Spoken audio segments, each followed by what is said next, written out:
Palavra da Verdade, com Hernandes Dias Lopes.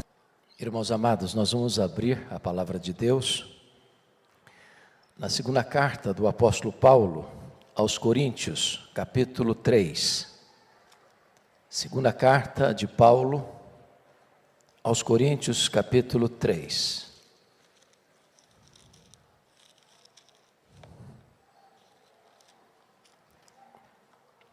Faremos a leitura dos versos 12 a 18. 2 Coríntios 3, 12 a 18. Tendo, pois, tal esperança, servimo-nos de muita ousadia no falar. E não somos como Moisés, que punha véu sobre a face, para que os filhos de Israel não atentassem na terminação do que se desvanecia. Mas os sentidos deles se embotaram, pois até o dia de hoje, quando fazem a leitura da antiga aliança, o mesmo véu permanece, não lhes sendo revelado que em Cristo é removido. Mas até hoje, quando é lido Moisés, o véu está posto sobre o coração deles. Quando, porém, alguns deles se convertem ao Senhor, o véu lhe é retirado. Ora, o Senhor é o Espírito, e onde está o Espírito do Senhor, aí a liberdade. E todos nós, com o rosto desvendado, contemplando como por espelho a glória do Senhor, somos transformados de glória em glória, na sua própria imagem, como pelo Senhor, o Espírito. Amém. Eu quero hoje trazer uma mensagem bem pessoal, para cada um, como se eu estivesse numa conversa de gabinete, só você e eu. E eu quero tratar hoje sobre um tema intrigante, removendo máscaras. Nós todos conhecemos a festa popular mais famosa do mundo, a chamada festa do Carnaval, a festa das máscaras. Algumas pessoas se revelam colocando máscaras, outras retirando as máscaras. Às vezes imaginamos que esse fenômeno de máscaras é apenas um fenômeno da festa popular brasileira. Mas na verdade, essa é uma indumentária que todos nós usamos. Não gostaríamos, mas é um fato. E se você aí no seu coração já está com os dois pés para trás, com uma certa reserva, dizendo: o senhor não me conhece, eu nunca usei uma máscara, pois você acaba de afivelar uma agora, no seu rosto, a máscara da mentira. Às vezes, as pessoas usam uma máscara para passar uma ideia de que ela é melhor do que de fato é. Ela usa uma máscara para passar a ideia de que ela é mais espiritual do que de fato é. E muitas vezes as pessoas admiram, não de fato quem nós somos, mas quem nós aparentamos ser. Às vezes as pessoas ficam encantadas, não com o nosso performance, mas é com a nossa máscara.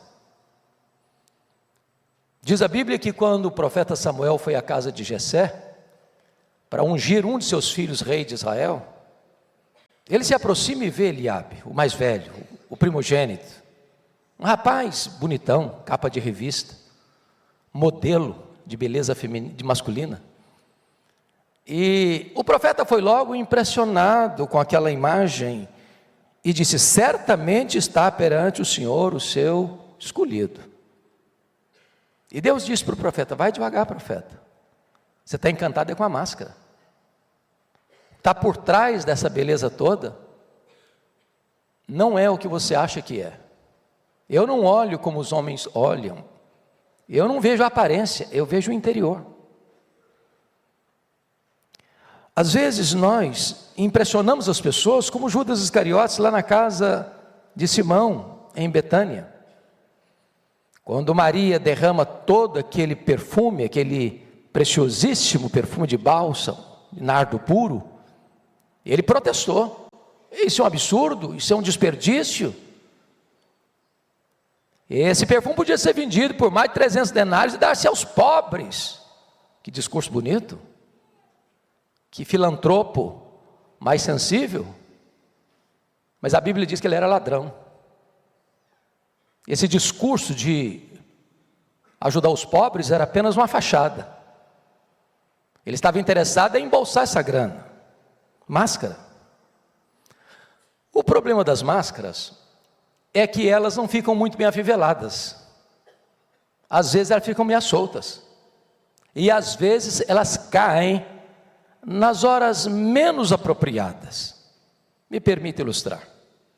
Havia um cidadão que tinha acabado de se formar na faculdade de Direito. Abriu um belo escritório, mobiliou o escritório, e todo dia ele ia para o escritório. Terno bem passado, sapato de cromo alemão, uma valisa de couro muito bonita. E ele entrava no seu escritório. Ele só tinha um problema. Ele não tinha nenhum cliente ainda. Um dia, veio aproximando o primeiro cliente. E ele ficou muito animado. Dizia, agora. E quando a pessoa estava entrando, ele pega o telefone e começa a falar. Como se estivesse tratando de um grande negócio, envolvendo muito dinheiro, para passar a ideia de que ele era um grande advogado, de tratando de grandes causas. E quando ele botou o telefone no gancho, disse assim para o cliente, seja bem-vindo, é um prazer recebê-lo aqui. E a pessoa disse, pois é, eu sou funcionário da Telefônica e vim ligar o seu telefone porque ele não está ligado ainda. Às vezes as máscaras caem. Então, eu gostaria de, à luz do texto lido, ver com vocês algumas das máscaras que às vezes nós usamos. Em primeiro lugar, a máscara da piedade. Veja você nos versos 12 e 13, tendo, pois, tal esperança, servimos-nos de muita ousadia no falar. E não somos como Moisés, que punha véu sobre a face, para que os filhos de Israel não atentassem na terminação do que desonecia. Irmãos, Moisés é um dos maiores líderes da história. A Bíblia o chama de homem de Deus. Um dos líderes mais fortes que a Bíblia o apresenta. Foi o homem que arrancou o povo de Israel de uma amarga escravidão, enfrentando com o seu bordão a maior autoridade do mundo da época, Faraó. O grande líder, o grande legislador, o grande intercessor,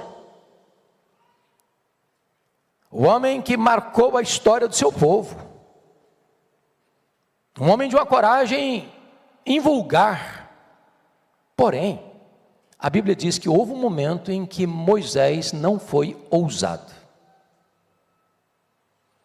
Quando ele subiu no monte para receber a lei, quando ele desceu, diz a Bíblia que o rosto dele, a pele do rosto dele brilhava.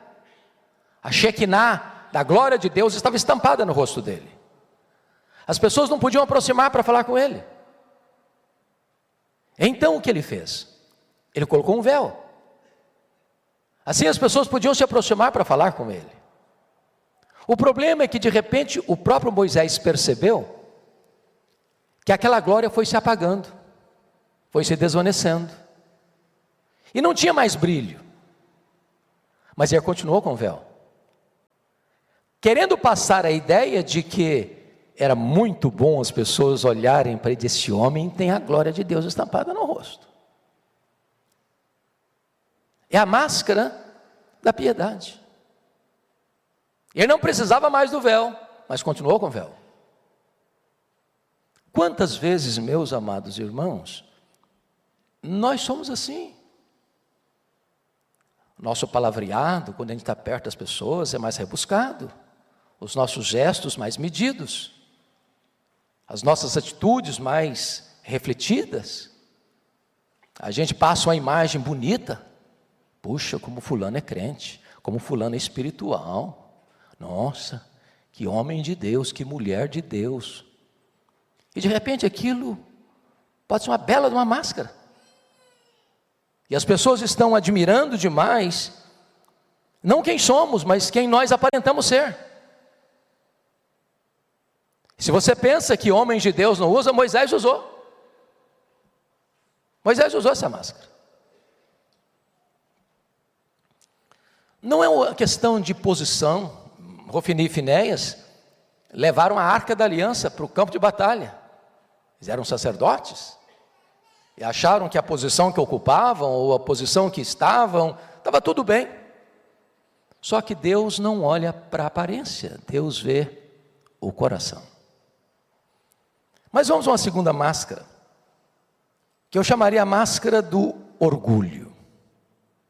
Quando Moisés desceu com as tábuas da lei, o povo disse assim para Moisés: tudo que o Senhor falou, nós faremos. Eu pergunto a vocês, fizeram? Não. Por que não? Faltava-lhes poder. Mas eles achavam que eles tinham condições neles mesmos de fazer tudo. Quando eu coloco o meu eu no centro, eu faço, eu aconteço, aí está a máscara do orgulho. Porque o eu não faz nada. Eu não tenho capacidade por mim mesmo de fazer nada. É por isso que Paulo, quando retorna da primeira viagem missionária, reunida a igreja de Antioquia, eles não relataram quantas coisas fizeram eles, mas quantas coisas fizera Deus. Eu fico imaginando o problema, por exemplo, de Pedro, quando disse para Jesus assim: Senhor, ainda que todos te abandonem, eu, Pedrão aqui, jamais. Confia no meu taco. Eu sou bom. Eu não me acovardo. A corda não rói do meu lado.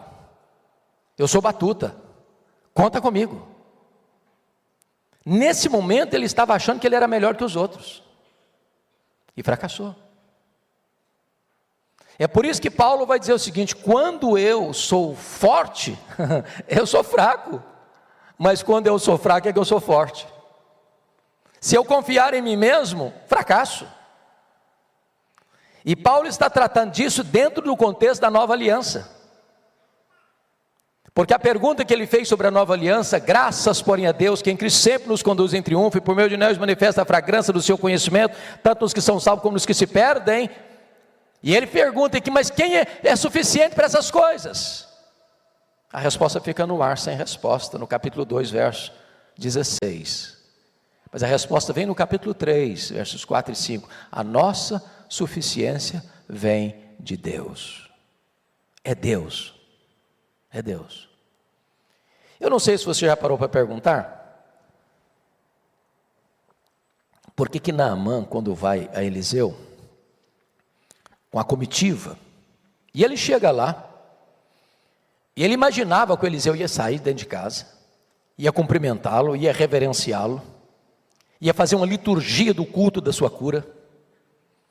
E diz a Bíblia que o Eliseu nem sai de dentro de casa, mas no recado: fala lá com o general Naamã aí, para ir lá no Jordão e mergulhar 7 vezes. E ele ficou muito irritado. Esse cara não me deu a importância que eu tenho. Ele não veio bater continência para mim. Ele não sabe quem eu sou. Ele não sabe a importância que eu tenho. E se o negócio é mergulhar em rio, lá na nossa terra tem rios melhores que esse Jordão barrento. Por que está tomando essa atitude? E por que Eliseu está tendo essa atitude? É que ele era um general, ele era um homem muito importante, mas ele era leproso. Isso era uma informação doméstica, interna, porque se fosse divulgado isso externamente, ele não podia ser general, não podia estar à frente de uma batalha, ele tinha que estar numa caverna de leprosos. Eliseu manda ele mergulhar, sabe por quê? Porque com todo o aparato que ele tinha, ele não podia mergulhar, senão ele ficava lá dentro do fundo do rio. Antes de mergulhar, tinha que tirar todo aquele aparato, toda aquela parafernália. Ele tinha que mostrar para todo mundo que ele era leproso. Enquanto não houver a disposição de tirar a máscara do orgulho, não tem solução. Bom, mas tem uma segunda máscara, uma terceira máscara. É a máscara da hipocrisia. Essa é uma máscara meio refinada, assim, com um design bem interessante. A palavra hipócrita vem da palavra ator. O que é um ator? Ator é uma pessoa que exerce um papel diferente da vida dele. Ele representa uma outra pessoa. Ele se põe e se coloca no lugar da outra pessoa. Então, ele tenta aparentar quem ele não é na vida real. Então, me permita ilustrar assim. Diz a Bíblia que o Davi, que era um homem de Deus, um líder extraordinário, num dado momento, quando devia estar no campo de batalha com os seus soldados, ficou sozinho no palácio. E ele levanta do leito de tarde. Gente, de tarde não é hora para ninguém levantar da cama, não é verdade? O cara que levanta da cama de tarde, ou é porque não dormiu de noite, porque estava fazendo alguma coisa muito grande no dia anterior, mas ele estava ocioso. E a Bíblia, e os ditados populares dizem: cabeça vazia e a oficina do diabo. Ele levanta, ele está no palácio, uma espécie de mirante, de lá de cima ele tem uma visão privilegiada, e ele viu uma mulher tomando banho. Deu para perceber que a mulher era bonita. E ele não se contentou em olhar, ele mandou alguém investigar. E a notícia que chega é horrível, porque diz: olha, essa mulher aí é casada, e ele é casada com um soldado seu, e esse soldado seu aí é homem de confiança seu também. Mas aí ele estava fisgado pela paixão avassaladora, carnal, mandou chamar a mulher. Deitou com ela, coabitou com ela, ela engravidou. A única palavra de Batseba em todo o enredo é esta: estou grávida. Foi uma bomba na vida dele. Bom, agora ele tem que dar um jeito, porque o marido não está em casa, e não sabe quando volta. E essa mulher aparece grávida aí, e os comentários começam a surgir. Aí mandou chamar o cara, e fez de tudo para mandar o cara para casa, mas o cara não foi. Tentou uma, tentou duas, tentou três, o cara está resistente. Davi não contava nem com a falta de colaboração do marido da Batseba, nem com o desagrado de Deus. Bom, então tem que tirar esse cara do mapa. Fez uma cartinha, mandou para o Joabe, falou: Joabe, você bota esse soldado aí, Urias, na frente da batalha. Só um detalhe: não bota ninguém para protegê-lo, deixa ele morrer. Joabe fez isso.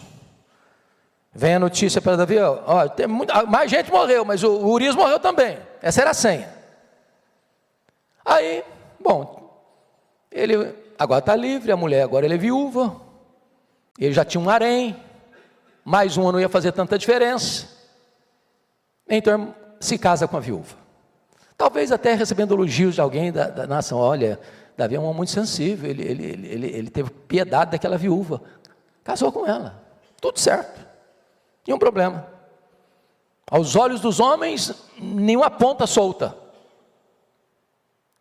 Aí vai o profeta Natan na casa dele, fazer uma visitinha pastoral. Natan chegou com uma conversa assim, uma história: o Davi, deixa eu te contar uma história. Tinha um cara muito rico e tinha um cara muito pobre. O rico tinha muitas reses, muitas ovelhas, muito gado, muito isso, muito aquilo. O pobrezinho, coitado, só tinha uma cordeirinha, criada lá com os filhos dele, bebia no copo dele, era o xodó da família. Aí esse homem rico um dia recebe uma visita importante na casa dele, resolve fazer um jantar especial, um churrasco. Em vez de pegar, Davi, uma das muitas reses que ele tinha, resolveu ir na casa do pobre, pegar a única ovelhinha do pobre, matar a ovelhinha para fazer o jantar para o cara. O Davi ficou muito irado. Senso de justiça subiu na sua cabeça, no seu coração. Ele disse: esse cara tem que morrer e tem que pagar 4 vezes mais. Natan botou o dedo no nariz dele e disse: pois você é o cara, você é o homem. Às vezes, irmãos, é muito mais fácil a gente enxergar o pecado dos outros do que enxergar o nosso próprio pecado. Somos duros demais com os outros, complacentes demais com nós mesmos. Passamos pano para os nossos erros, mas somos cáusticos, ácidos com os pecados dos outros. Me permita a segunda ilustração. Hipocrisia. Um cidadão passando uma grande depressão, de tristeza, de angústia, de falta de sentido da vida, vai ao médico da cidade, faz uma consulta. Diz: doutor, eu estou numa tristeza crônica, uma angústia sem medidas. Eu não sei o que eu faço mais. Eu vim aqui para o senhor me ajudar. O médico disse assim: rapaz, deixa eu te falar. Chegou um circo na cidade, que é um espetáculo. Todas as pessoas que vão lá dão umas boas risadas, saem de lá mais aliviadas. É uma terapia. Vai lá que você vai melhorar. O palhaço lá é espetacular. Ele disse: doutor, o problema é que eu sou o palhaço. Eu sou o palhaço do circo. Tem gente que está sorrindo, está brincando, está contando piada, parece que é o ponto mais alto da alegria, da celebração da vida. E de repente essa pessoa lá, na verdade, lá no travesseiro, está vivendo uma vida miseravelmente triste. Triste. Mas vamos a uma quarta máscara. Eu sei que vocês não têm esse problema, irmãos. Eu estou só tratando isso aqui porque é uma sugestão, da gente estudar. A máscara da duplicidade. O que é a máscara da duplicidade? Os outros têm preconceito, eu tenho convicções fortes. Os outros são presunçosos, eu tenho respeito próprio. Os outros são gananciosos, eu luto pela vida. Os outros são estourados, destemperados, eu tenho ira santa. Às vezes a gente usa essas máscaras da duplicidade. Lembra dos irmãos de José? Quando foram lá para o Egito? José descobriu que eram irmãos e foi tratando deles, foi levando-os à convicção de pecado. Lá pelas tantas, nas cenas, eles disseram assim para José: nós somos homens honestos. E José olha no pé deles: é honesto, né? É honesto, hein? Duplicidade. Às vezes, irmãos, esses véus, essas máscaras têm forma de virtude cristã. Os fariseus olhavam para as pessoas: olha que vida horrível. Senhor, eu te dou graças, porque eu não sou desse naipe de gente. Não sou. Eu sou uma pessoa boa, eu faço oração, eu faço jejum, frequento a sinagoga, eu entrego meu dízimo, eu sou o padrão.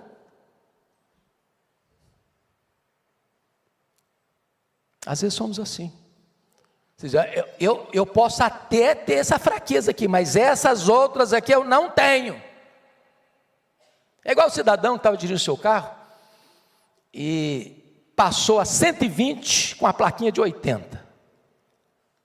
O guarda estava de espreita, deu o sinal, o cara parou. O guarda falou: você não viu a placa? A placa eu vi, seu guarda, eu não vi o senhor aqui. Pois é, eu vou multar você. Falou: senhor guarda, deixa eu dizer uma coisa para o senhor, eu sou um honesto, sou um cara trabalhador. Eu nunca roubei de ninguém, eu nunca matei ninguém, eu nunca adulterei, eu não sou assim, eu sou assado, eu sou uma pessoa boa. Falou: o senhor pode ser tudo isso, mas isso não isenta o senhor de levar uma multa, porque o senhor transgrediu uma lei do trânsito. Às vezes nós queremos passar pano nos nossos próprios pecados. Mas vamos a outra máscara. A máscara da falsa modéstia. Sabe aquela máscara assim eu me orgulho da minha humildade? Eu soube, pastor Jailton, que um cidadão, um colega nosso, pastor, foi homenageado pela sua igreja. E aí a igreja deu para ele uma medalha, muito bonita, um broche muito bonito, sobre humildade. O problema é que no domingo seguinte ele estava com um broche na lapela do paletó. Eu sou um homem humilde. Às vezes nós ostentamos uma falsa humildade. Às vezes, nós somos como o alerta de Jerônimo, pai da igreja. Ele disse assim: cuidado com o orgulho da humildade. Ah, pastor, eu não sei fazer nada, eu não tenho dom nenhum, eu não sei trabalhar, eu estou aqui tentando servir a Jesus, mas eu não sei fazer nada. Isso é orgulho. Isso é orgulho. Isso é falsa humildade. Isso é máscara.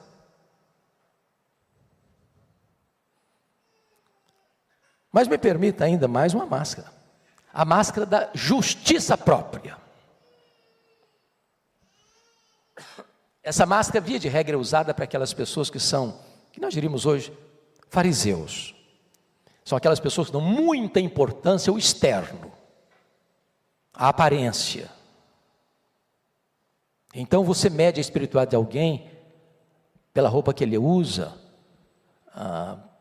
pela maneira como ele se comporta externamente, e aí se cria um protótipo, um padrão, bem farisaico,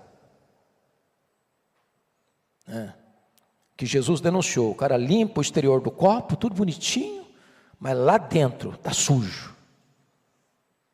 Dia dos Finados, 2 de novembro, vai lá no cemitério, pinta as catacumbas tudo de branquinho, parece que está tudo limpinho, lá dentro está todo podre.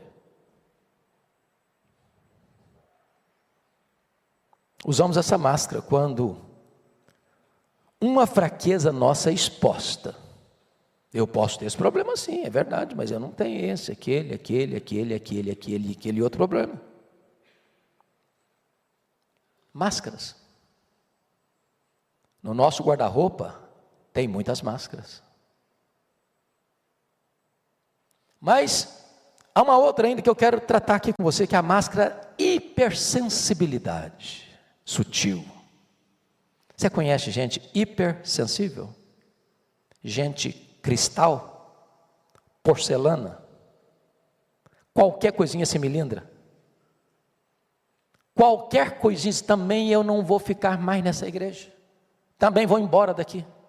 Também nunca mais trabalho na igreja. É uma máscara. Esse tipo de gente não suporta que o outro do lado dele seja mais honrado do que ele. Porque ele é o centro. Pensa comigo naquela música que explodiu nas paradas de sucesso de Israel. Saul matou os seus milhares, Davi matou os seus 10 milhares. Falei, não é possível, eu sou rei, e esse cara está sendo mais honrado que eu, não é possível. Irmãos, leia a história de Saul, vocês verão que aqui foi o gatilho que adoeceu Saul. Ele ficou louco. Ele perdeu completamente o rumo da vida. Porque tem gente que não suporta conviver com o sucesso, com a vitória do outro. Isso é máscara.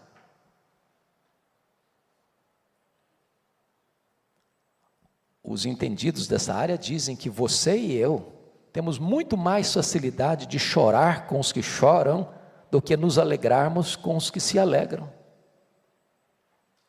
Você vai visitar o seu irmão quando ele está passando um perrengue. Mas via de regra, você não vai visitar o irmão porque foi promovido. Ô irmão, eu vim aqui me alegrar com você, porque estou sabendo que Deus impulsionou sua vida, você está num outro patamar no seu trabalho, na sua empresa, e eu quero me alegrar com você.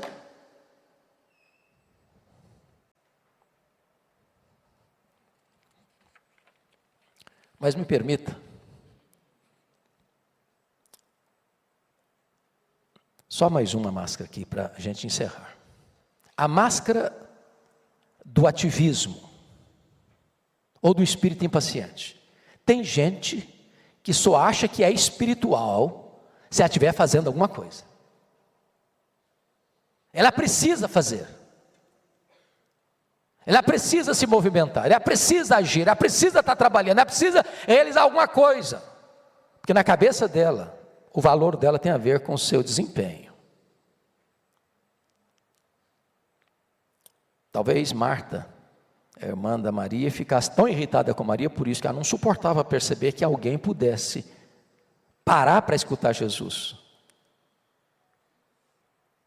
Porque a prioridade para ela é fazer alguma coisa para Jesus, não estar com Jesus.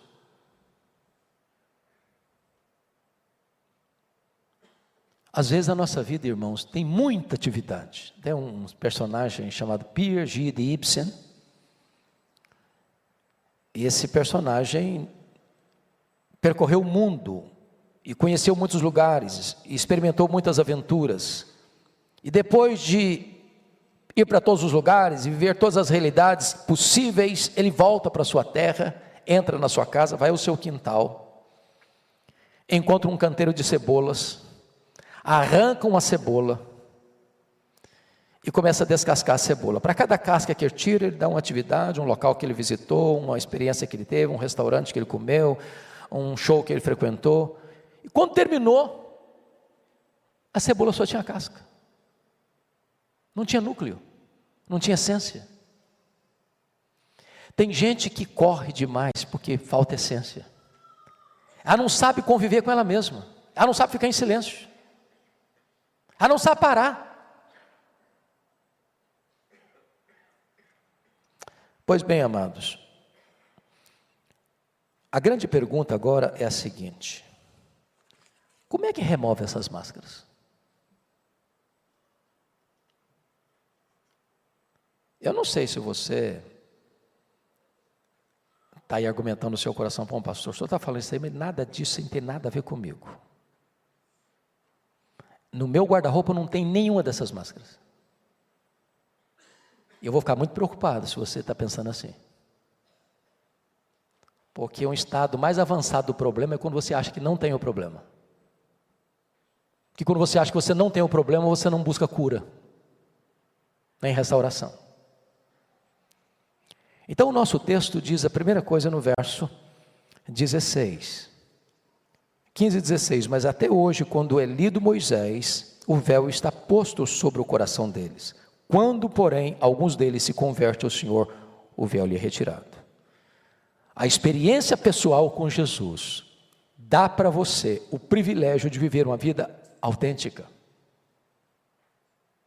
Graças, porém, a Deus, que em Cristo sempre nos conduz em triunfo e por meio de nós manifesta a fragrância do seu conhecimento, tanto nos que são salvos, como nos que se perdem, para esses cheiro de morte para morte, para aqueles aroma de vida para vida. Segundo, você vai arrancando as máscaras pela transformação operada pelo Espírito Santo de Deus. Olha comigo o versículo 17 e 18. Ora, o Senhor é o Espírito, e onde está o Espírito do Senhor, aí a liberdade. E todos nós com o rosto desvendado, contemplando como por espelho a glória do Senhor, somos transformados de glória em glória, na sua própria imagem, como pelo Senhor o Espírito. Você tem um padrão, você tem um modelo, e esse modelo é perfeito, e esse modelo é Jesus. Você vai mirar esse modelo. E o Espírito Santo vai transformando você, vai arrancando as máscaras, vai arrancando as máscaras, vai arrancando as máscaras, e você vai olhando para Jesus, e você vai sendo transformado pelo Espírito Santo, a imagem de Jesus, o varão perfeito, o padrão pleno e máximo do que nós chamamos de espiritualidade. Se vocês perceberam comigo, e eu queria muito que vocês lessem comigo para a gente fechar, porque o contexto dessa passagem é o contraste entre velha aliança e nova aliança. Na velha aliança tudo depende de mim, tudo que o Senhor falou nós faremos. Na nova aliança, a nossa suficiência vem de Deus. A velha aliança tem sua glória, mas a velha aliança é a glória, a luz no rosto de Moisés.